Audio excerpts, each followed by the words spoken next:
Hey, good people. Grits or cream of wheat? Who the hell is racist? Does anyone ever ask if they touch your hair?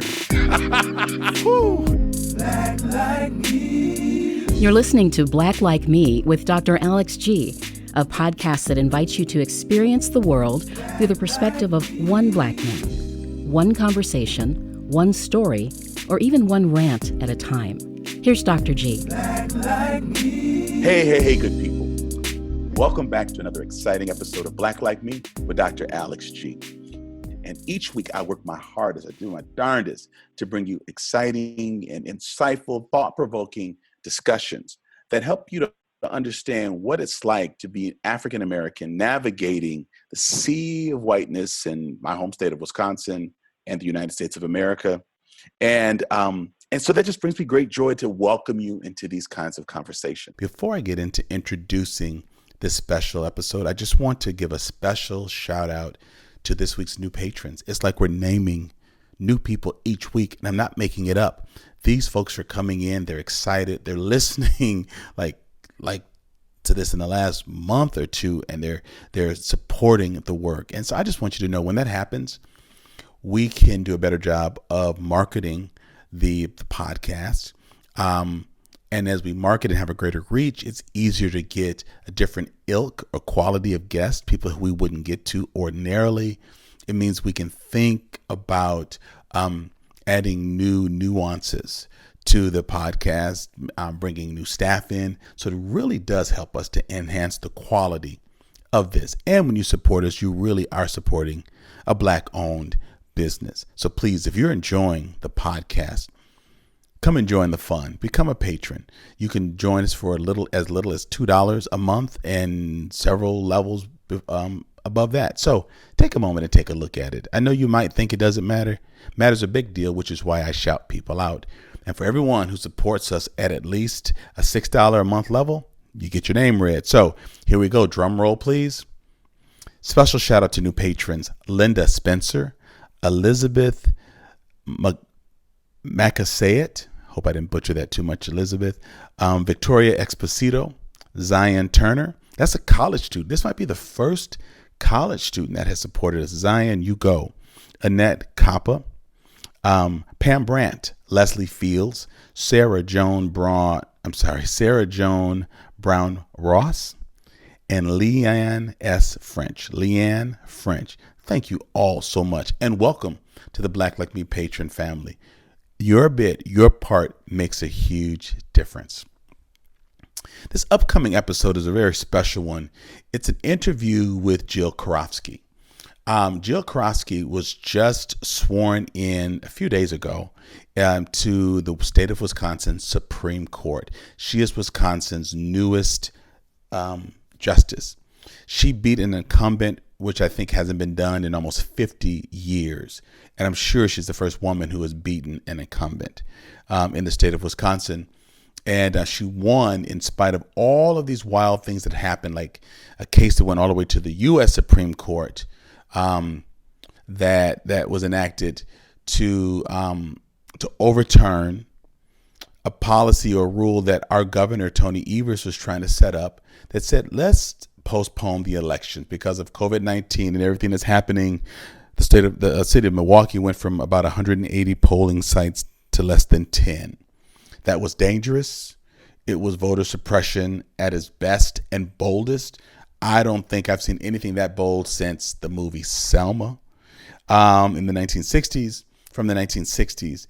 And in spite of all of that, the people of Milwaukee still showed up, waited for hours, and voted her in over the incumbent. The Supreme Court did all of that to keep a Republican incumbent, but Judge Karofsky came in. Jill has been around the fringes of Nehemiah and Justified Anger, learning about the criminal justice system. That was her first introduction to us. Then she went through our 9-week U.S. Black History course and was blown out of the water. She invited me to, you'll hear this, I won't repeat all of this, but she has really taken that information about the history of our country and the involvement of the judicial processes to support white supremacy and to suppress Black votes and Black lives and Black advancements and Black economics and Black freedom. And I just believe that with her, we're going to have a champion at the Supreme Court level. And so I went out to Basco, Wisconsin, which is about 20 minutes outside of Madison. And it looked like I was further out in the country than that. But she was running 100 miles. The day she's inaugurated, she's on a 100-mile run, a centennial run. So at mile 30, 31, she shows up at Basco, hardly sweating, runs in to get some water, comes out in her running gear still, gets sworn in. Her children make incredible speeches. And then former Governor Jim Doyle makes a wonderful speech about her. I also have a couple of photos. I'm going to ask my program team, my producers, if they could put a few of them up. But I just want you to listen to this incredible woman just talk about her journey, her passion for justice, and wanting to serve the state of Wisconsin and all of its residents. It's opportunities like this, and it's people who have access and notoriety and power still wanting to learn the things that my organization is teaching so that they can be an effective justice. I feel good about my work today, and I feel good about our influence on Justice Karofsky. Enjoy this episode.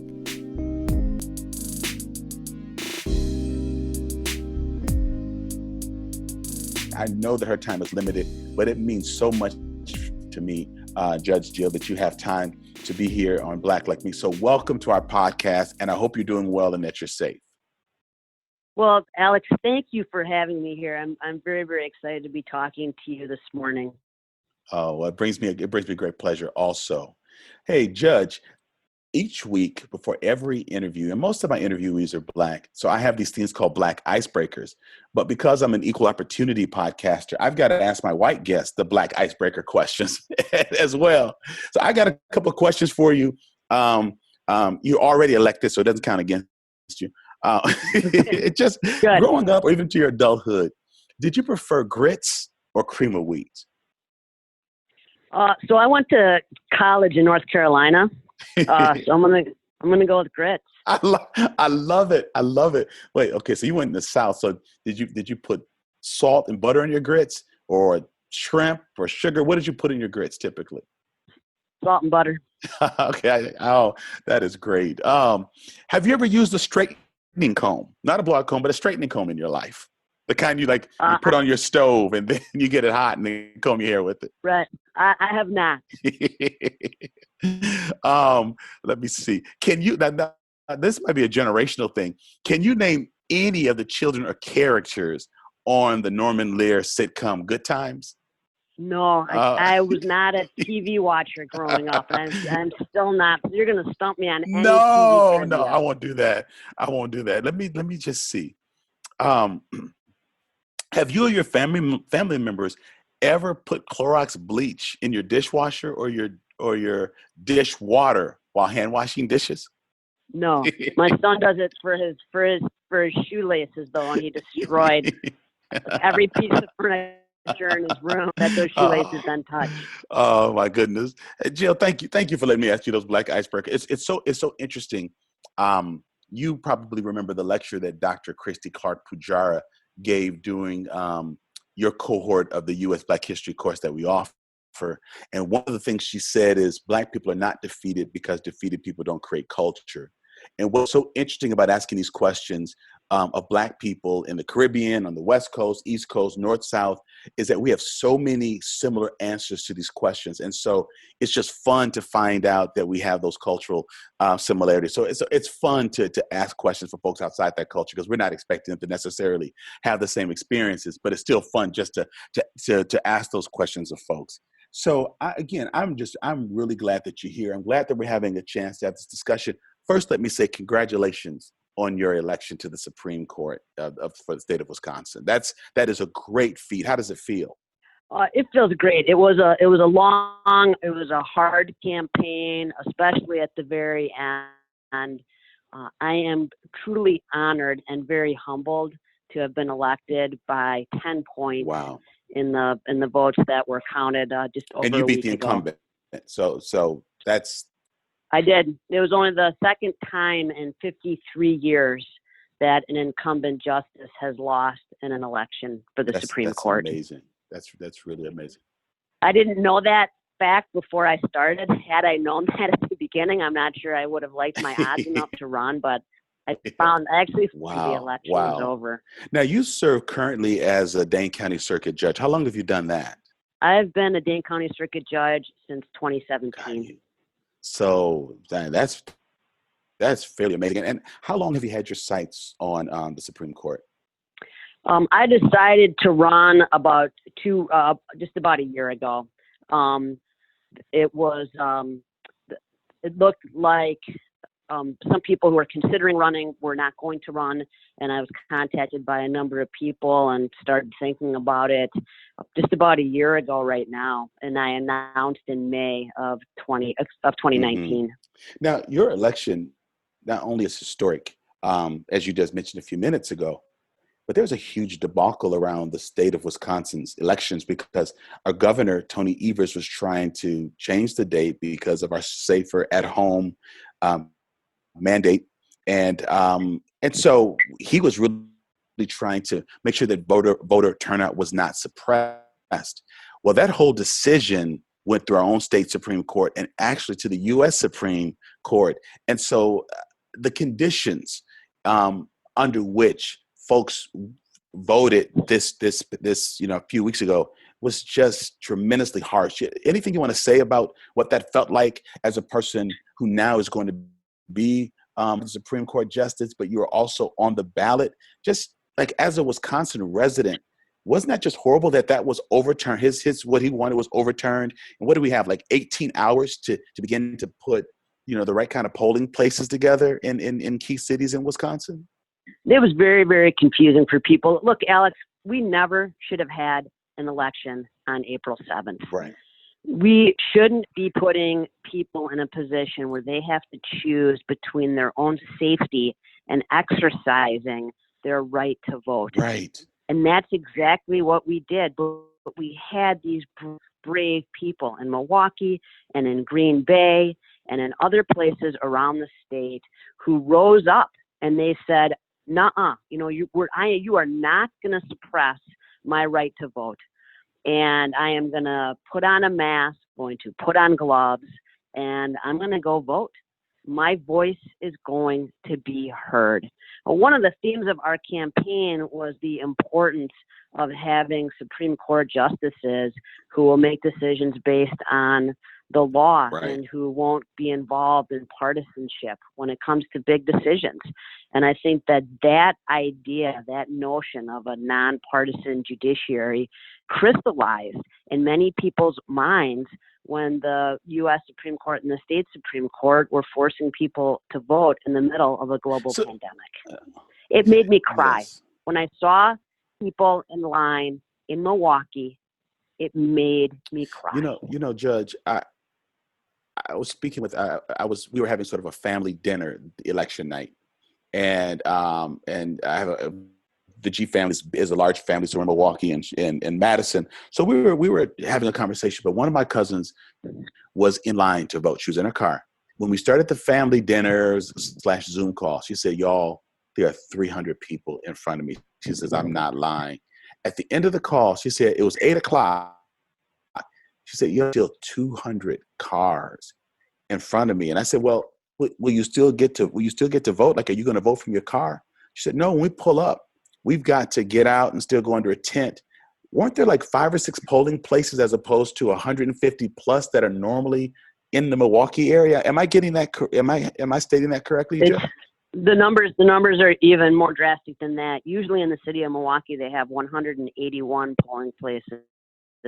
And they were that's cramming people, and that hit largely inner city communities of people of color, communities where people did not do the absentee vote. So my heart sank because I thought someone's going to catch the virus while trying to exercise their constitutional rights, and it should not cause that. That is lamentable. That is unconscionable. So what was behind that? I mean, this isn't a news interview. You and I are just having a conversation. When that all went all the way up to the Supreme Court, were people really thinking this will suppress votes and we want to make sure that we get our person in? I mean, am I sounding like a conspiracy theorist? What would be behind such a ruling in such dire circumstances like that? Well, let me say it this way. It certainly wasn't going to enhance the number Okay. of people who are voting, which is what Right. elections are all about. Wow. That's painful. And also, the other variable is that these are the communities in the state of Wisconsin who have been hit the hardest by the COVID-19 Yes. crisis, which I know that you have covered. Yes. And these are the folks who need to have people representing us who will represent us. I don't want to berate the state of Wisconsin, but you may or may not know this, Judge, but with season 4 of my Black Like Me podcast, I've launched a series called Wisconsin State of Emergency. It was before COVID-19 came out. We thought about this name back late last year, or maybe even back in January, looking at the disparities. And we won't spend a whole lot of time quoting those statistics. But needless to say, many have considered the state of Wisconsin ground zero for Black folks. And even when people talk about the fact that a few weeks ago, of the deaths, COVID-19 related deaths, at one point about a week or two ago, 49% of those were Black folks. And when I talk to my friends around the country, they'll say, Alex, I'm hearing this about Wisconsin. It's really sad, that people don't have access to health care. And I said, wait, hold it. I said, there are Black people who are middle class who have Cadillac insurance. And we still walk into situations where we don't think our physicians take us seriously, listen to us, or even offer us routine tests that we know we're supposed to have by being a high-risk population. But then we also know that many of the microaggressions and pressures of being socially isolated have made people of color more prone to degenerative diseases like hypertension or diabetes. Those things become precursors or make you even more prone to COVID-19. So in Wisconsin, we're not just seeing, it's not just that Black people are dying at a larger and more alarming rate. It's that we've already been stressed because of the microaggressions of navigating white space in Wisconsin. And now we're more prone for COVID-19, and those pre-existing physical issues make us less likely to receive ventilators. It's just like the comedy of errors and harsh and unusual cruelty upon cruelty for people of color in this state. It's inexcusable. Judge, you and I met. I'm fortunate enough to work to build relationships with local judges, and I appreciate the size and the attitude of folks in Madison. The state of Wisconsin has its issues, but we also have people who care, and so we know some of the same people, some of the same judges. It's been easy to have conversations with each other, but our work, Nehemiah has this initiative called Justified Anger. Folks can click a link in my podcast to find out more about it.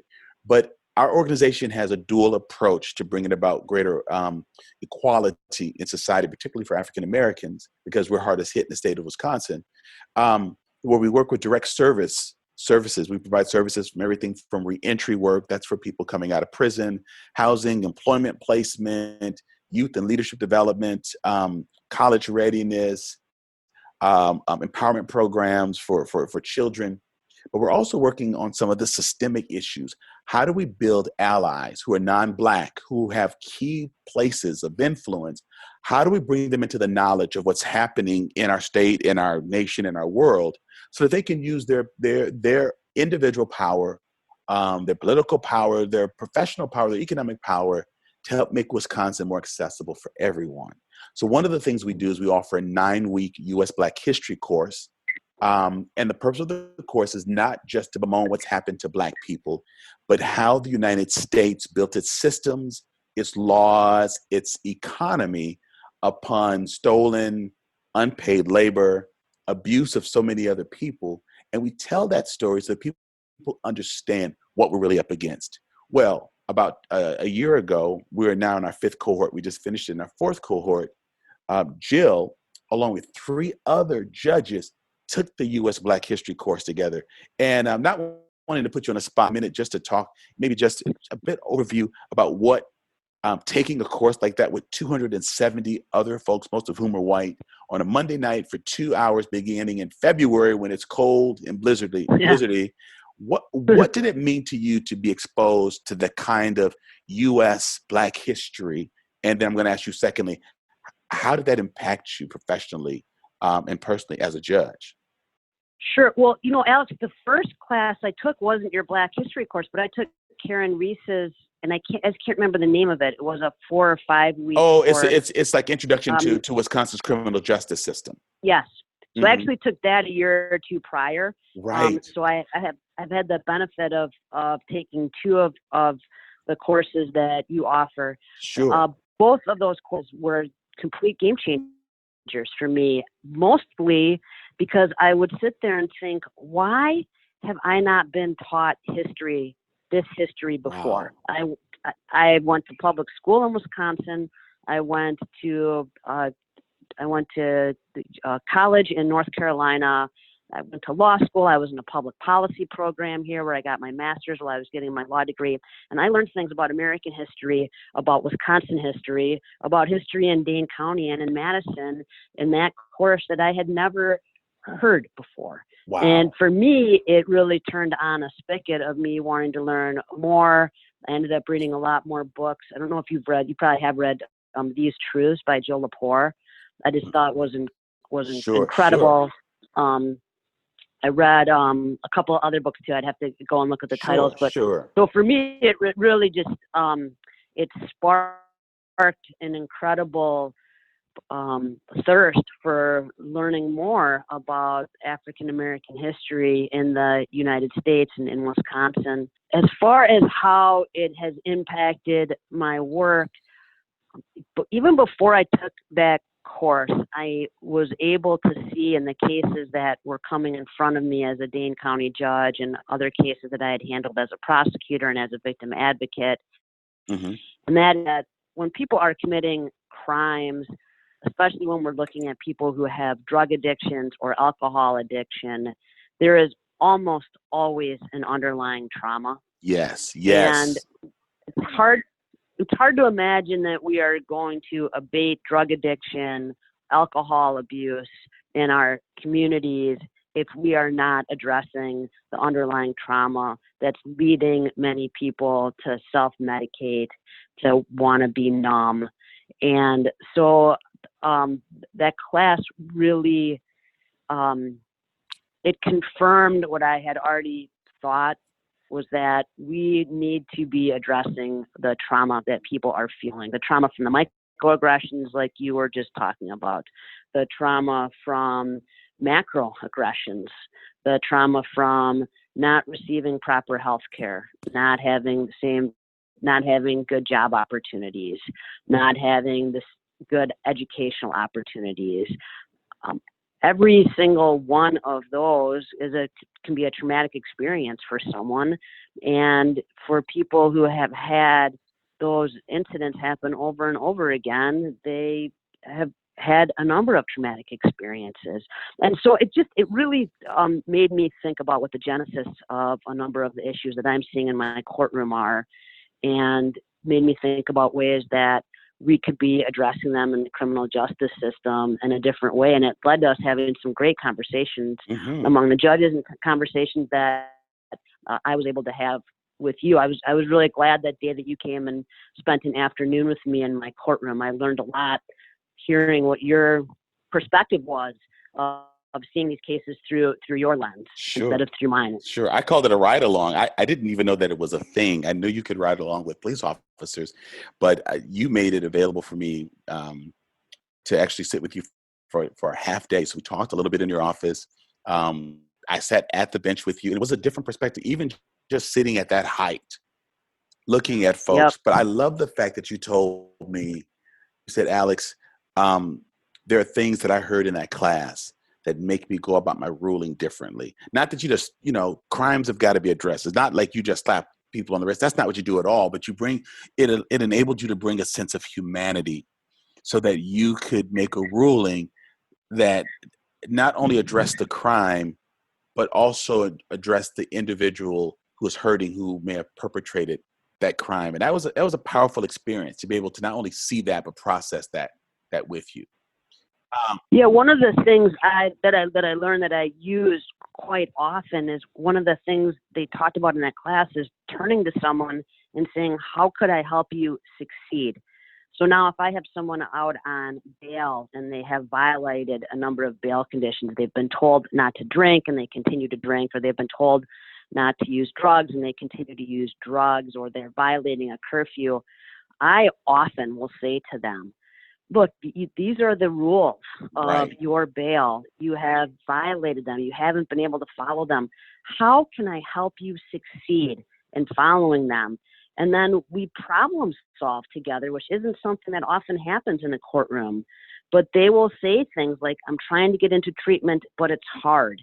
And I'll say, can you stay sober for a week? And they'll say yes. And I'll say, why don't you come back in a week and check in with me?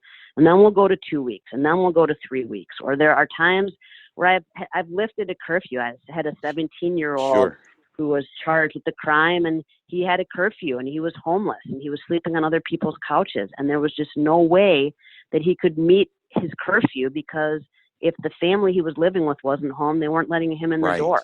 And so we just took that condition away, and then there were no more problems. And you as a judge had that authority. I'm sorry, I didn't mean to cut you off. Please go ahead.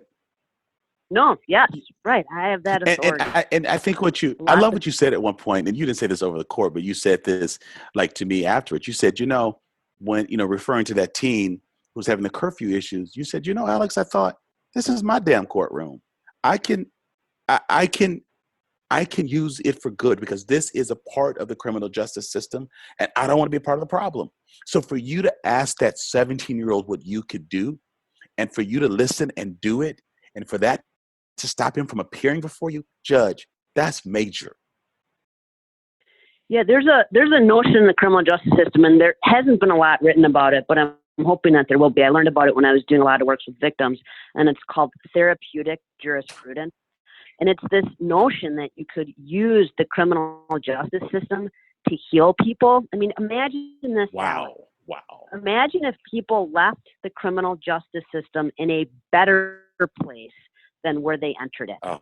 Imagine if victims left in a better place because they were empowered. Imagine if offenders left in a better place because their traumas were addressed, and what led them to committing crimes was addressed, so they were able to heal. Imagine what that system would be like for all of us. See, I would rather for Wisconsin to lead the nation in that type of criminal justice reform, and not in the things that we're known for, like over incarcerating African Americans.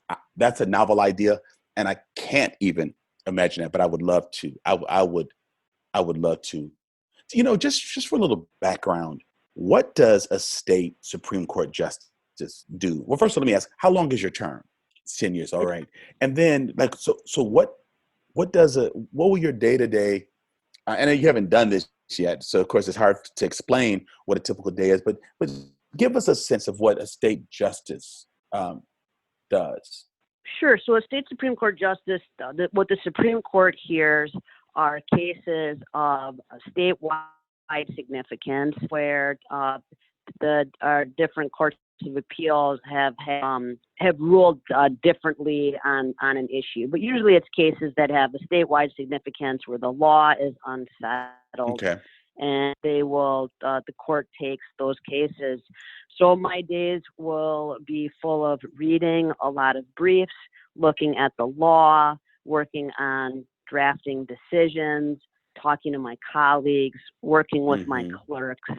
But another really important part of my days is going to be to make sure that I'm getting out around Wisconsin, that I'm listening to people in different communities, not because they should be influencing my decision, because my decisions need to be made based on the law. Sure. But because I'm going to be a statewide leader, and I think it's important for me to be in touch with the citizens of the state of Wisconsin. So I plan to get out, travel around the state, make sure I'm getting out to every part of the state and listening to people and keeping in touch with people. I don't plan to just go from my house to my office in the Capitol every day and then back, and that's it. I'm an extrovert, so that wouldn't work for me anyhow. But I think it's important that we remain accessible for people. I think that's very important. Judge, one of the things that I'm often asked when people figure out that I'm from Wisconsin, particularly a few years back when Walker was our governor, I would travel and people would say, "Oh, you're from Wisconsin," and they would start quoting statistics about what they've heard in Act 10 and all of these different things. I would find myself either concurring or defending Wisconsin, depending on what the discussion was. But there's just this general sense where people would ask me, so what do you think the big issue is, particularly with African Americans? And I would say, I would tell them that it's a sense of hopelessness. That when we read the statistics, when we compare notes, when we share scars, and we just talk about the issues that are happening to our sons, our daughters that we're experiencing, there's just a great sense of heaviness and hopelessness that we will never be fully represented, that people will not necessarily look at our causes, and that will be forgotten. You're finished with your stumping speech because you're elected, but what can Black people hope for in the state of Wisconsin? What do you think the Supreme Court can do or be more sensitive towards, just from that perspective? How are you hoping to influence them to at least be more in tune to the fact that for many, this is considered ground zero. This state is considered ground zero, from infant mortality to dropout to disparities to home ownership. It's just ground zero. And that causes fear and consternation in those of us who are Black, who are not struggling and living paycheck to paycheck, and who are not in dire straits. We feel a sense of hopelessness because we experience some of the same trauma in our profession. And so, I'm sorry, I'm going on and on with the question. I guess I'm just wondering, what are you hoping to be able to do, or how do you hope to be able to speak into the reality that there's a lot of hopelessness and we just feel that there are folks who just don't give a damn? Sure. So I would say a couple of things. Number one, as far as the decisions that I'm going to be making on the court, people can know that I'm going to be making decisions based on the law. The second thing is that the Supreme Court is in charge of administering the third branch of government in the state of Wisconsin. The Supreme Court is responsible for administering the judicial branch, including judicial education, and making sure that judges around the state are educated about trauma, are educated about African-American history in this country, in this state, and in their communities, are educated about the kinds of things that you and I are talking about, the disproportionate way that the criminal justice system impacts people, just about the many, many different things that happen that fall from someone being arrested, right? They miss their work the next day, that impacts their kids, right? It's like dropping a pebble in a pond and the concentric circle is going out. It impacts them and it impacts people around them. So that's the second thing. The third thing is that we need to be advocating for a more diverse bench. We need to be advocating for more diversity on the bench. And that means people of color, that means more women. The Supreme Court in Wisconsin is going to look very deceiving because there will be 6 women on it. 6 out of 7 of the justices will be women, but not even a quarter. I think just about a quarter of the judges in the whole state are women. Wow. But we need more diversity. We need people of color on the bench. We need more women on the bench. We need, people who look like the communities in the state of Wisconsin on the bench. So those are the 3 things that I would say to people, and I would say don't lose hope. And maybe it's easy for me to say is not to lose hope, not to lose faith. Sometimes the faith is the only thing that we have. But you're right. And I think that's why I want to push that, because often people think that let's just get more job training or more placement or better benefits, and those things don't fix the underlying issue of hopelessness. And it's often hopelessness that will trigger the need for drug abuse or overeating, not just things that are illegal, but a lot of African American people are just overwhelmed. And many of us have believed that as we get education, as we buy homes, that these things will change for us. But we will compare notes about being pulled over by the police, being harassed, being followed in stores. And we thought that Wisconsin would see us differently if we did the things that America told us to do.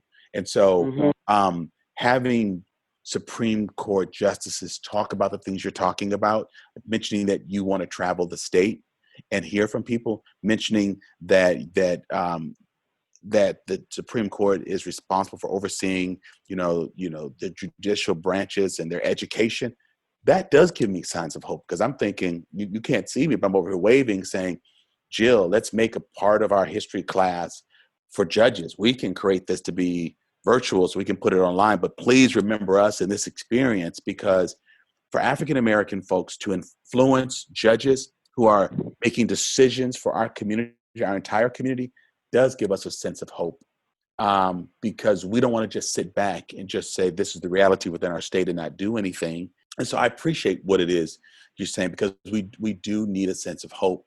And in the state of Wisconsin, people talk about Black issues as if only those who are impoverished are impacted, but that middle-class Black folks have some of the same concerns about what happens to their children when they're out at night, or can they get a loan, or can they move up in the employment ranks. And so I think the state, in many places, makes the mistake of thinking only those disenfranchised Black people, people of color, struggle. But there are folks who are within the ranks, within the systems, who have done well by statewide and national standards, but still have the extra stress of worrying about so many things because it's tied to race. And so we have to remember that we have to think about all of the groups of color, all of the people of color, and not just those that struggle with poverty, but even those who seem to be, who consider themselves and are to be successful, have some of the stress and concerns. I have the same concern about my daughter when she's out in certain places driving a car alone. I have some of the same concerns about my daughter when she tells me the comments that she hears white men making about Black people while she's walking on UW-Madison's campus where her parents and grandparents attended, and Black parents who are single moms who are struggling to make ends meet have those same concerns for their children. And so social economics has not alleviated that overall fear, frustration, and sense of hopelessness. And I'm just hoping, cross my fingers and praying that your energy and your newness will spark a new day for how Supreme Court justices think about themselves and think about folks who've been marginalized in the state of Wisconsin.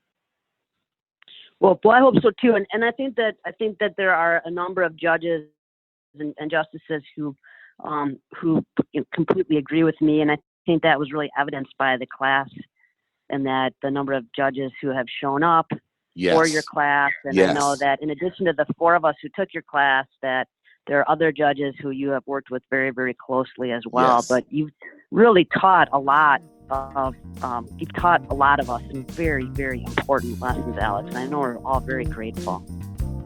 Hey everybody, this is Tyler, the podcast manager of Black Like Me. Just wanted to jump on and share 2 quick things about Black Like Me. Number 1, Patreon. Patreon is an opportunity for you, if you like our show at all, if you enjoy it, if you want us to keep creating this content, to be able to support us financially and to help us do that.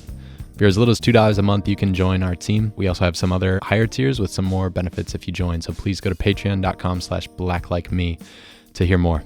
Number 2 is that if you are interested in having Dr. G speak, if you're interested in him doing some consulting for you, your organization, anything like that, you can go to alexg.com/contact and you can fill out a form to be able to see how you might be able to bring Dr. G to your business or your community. All right, back to the show. Well, that means a lot to me, Judge. One of the quotes that I used at the beginning of the class is from James Baldwin, from his letter from the region in my mind. And there's this quote where he says, it's from 1962. He says, whatever white people do not know about, and he says the word Negroes, whatever white people do not know about Negroes reveals precisely and undeniably what they do not know about themselves. And I think what's so eye-opening about the course is your question wasn't just, how could this have happened to Black people, or did this really happen to Black people? Your question was, why didn't I learn this? Because I went to very good schools. I went to schools that if you drop the name, they're recognizable. You began to understand right from the beginning, all right, something's wrong here, that there's this big piece of what has identified me, what's helped me with my identity and this nation's systems, and most of us are oblivious to it. So that when people of color are referring to history or talking about systemic realities, it sounds like we're saying we've seen UFOs.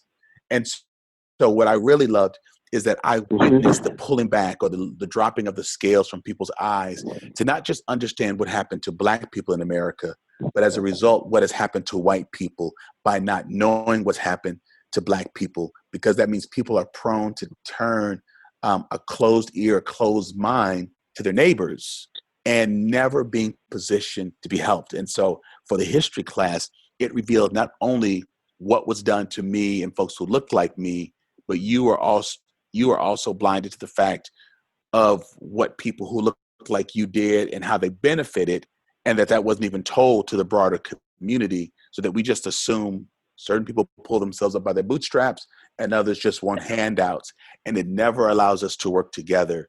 And I think you're already a bridge builder, Judge, but I feel like it's giving you extra skills to be able to bring people together, to bring them into the light so that they can do better. Because I think the reason why I designed this course is I believe that people didn't know. For a long time, I thought people did and just didn't care. And I said a few years ago, I'm going to create this class. I'm going to ask University of Wisconsin professors from the history department and the Black history departments to come. Most of the professors would be white, so people would not think that it's Alex's propaganda. One professor is a Black woman, an African-American female. But the whole idea was that if we could bring people into a greater sense of enlightenment and understanding, people would do different. They would act differently. And so when I was with you in your court, and you said to me while we were waiting for the next case, Alex, what I learned in that history is something I think about every day. I was touched. I mean, that moved me emotionally, because my vision was, I've been stuck thinking that people don't give a rip. That if people know, I think the better nature, the better part of humanity can show up. And you reminded me that that can happen. And with you, that did happen.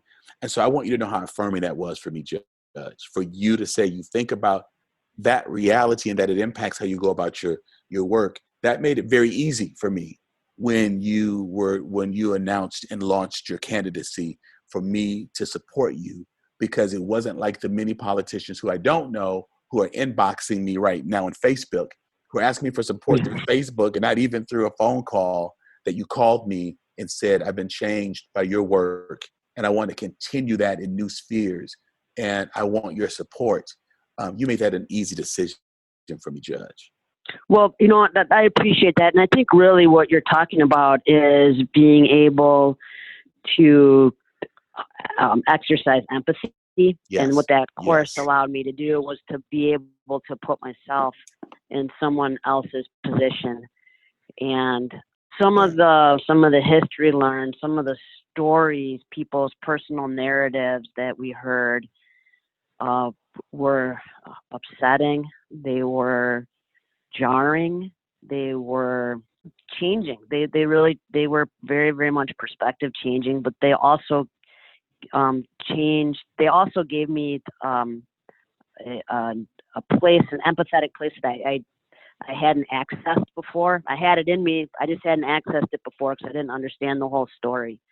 And so it was just, I learned a lot. Yes. The professors were wonderful. Yes, I'm not always a learner from just sitting in a lecture. Sure. Usually I'm more of a doer. That's how I learn. But every single one of those lectures, I always thought, I wish there was a little more time for this person, because they were incredible.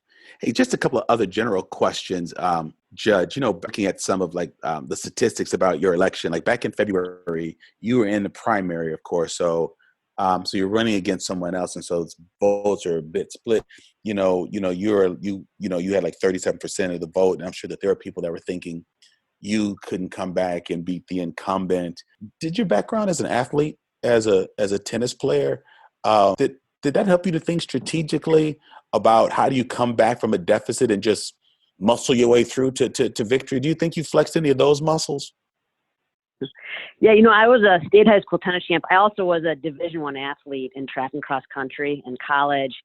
I finished the Ironman triathlon twice. I ran many more marathons than I can count in ultra marathons. I ran 2 ultra marathons and 2 marathons during the course of the campaign.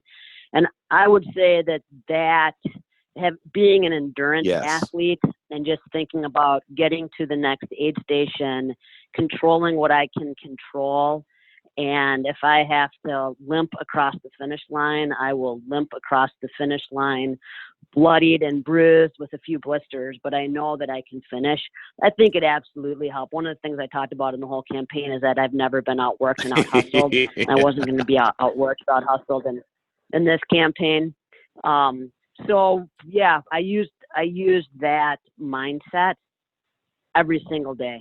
Got in you. the campaign. One more tennis related question. Then I just have one final question for you. So you were a tennis champion, I think, back in '84.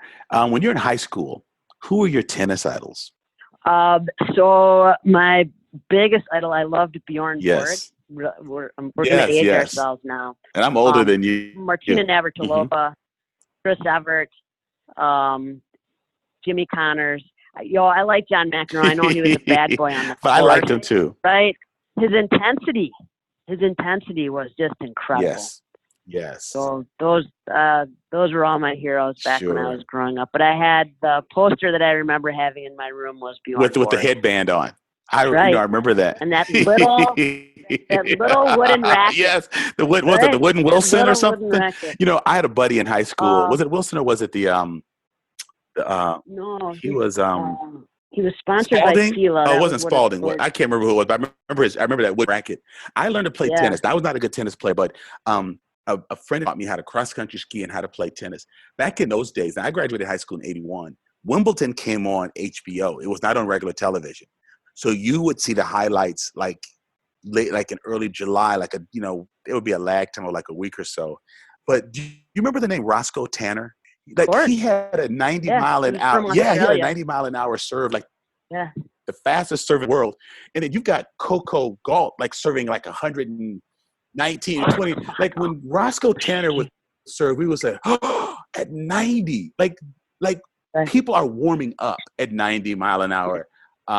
Things. I just appreciate how the game has advanced. Any folks who you like on the circuit now? My wife and I watch tennis religiously.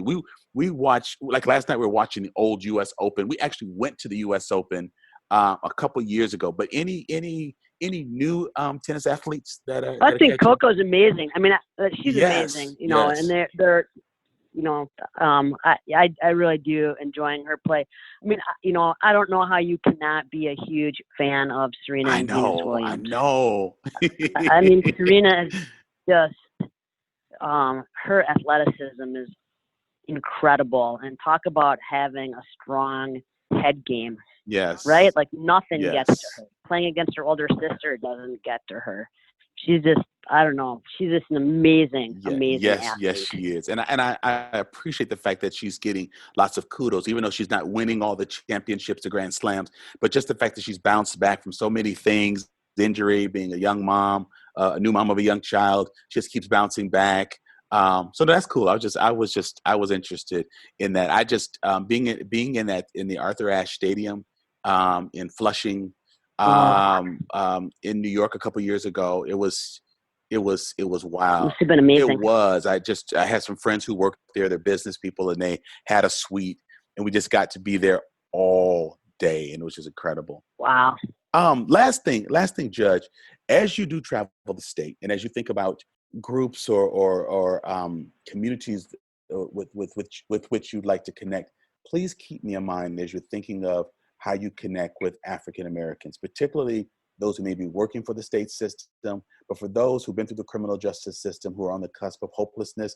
We have a gathering place, we've got an auditorium, and I know that for many people in my community, we have not known a justice. I'm fortunate. I grew up on the south side of Madison, so Judge Abramson's son and I were in band together. Her son Dam's a year younger, but we were in band. We both played trumpet.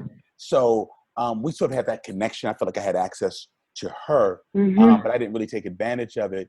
But I just think it would help people to understand that there's a Supreme Court justice who gets many of the issues, who wants to get them even more, and who is accessible. So please consider me as an ally and as a resource as you're thinking of connecting with African Americans in Dane County, because I'm telling you, it would make a difference.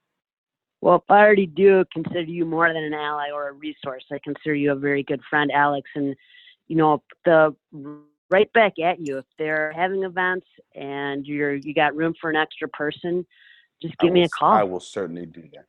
I'm like 5 minutes away from where you are. Definitely.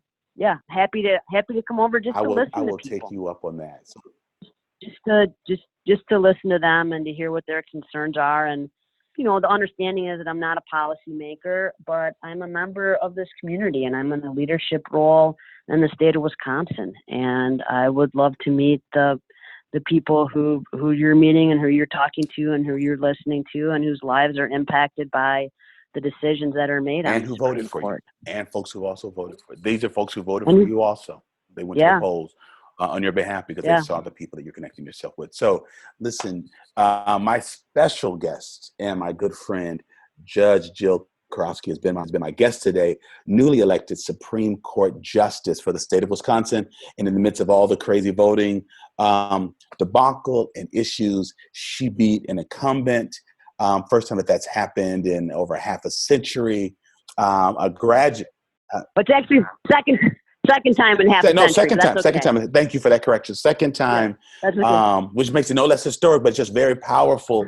But a student of U.S. history and U.S. Black history, and a person who's really interested in making a difference and wants to really help people to have confidence in our judicial system, our judicial branches.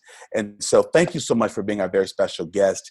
Listen, Black Like Me listeners, we always want to bring you quality programming. So there's a couple of things that you can do to make sure that happens. Hit subscribe if you've not done it. Please know that Black Like Me has now a Twitter presence and now has an Instagram presence. So all you have to do is just look right into the notes and we can click so that you can go there. But it's Black Like Me Podcast on Twitter, and it's Black Like Me on Instagram.